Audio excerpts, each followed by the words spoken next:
যিনি রাষ্ট্রপ্রধান তিনি মওকুফও করতে পারেন, টোটালি মওকুফ করতে পারেন, তার সেই এখতিয়ার আছে।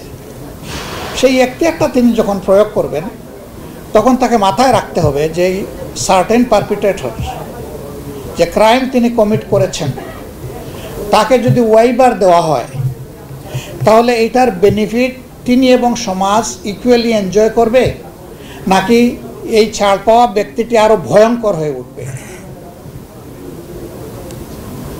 কিন্তু দুঃখজনকভাবে সত্য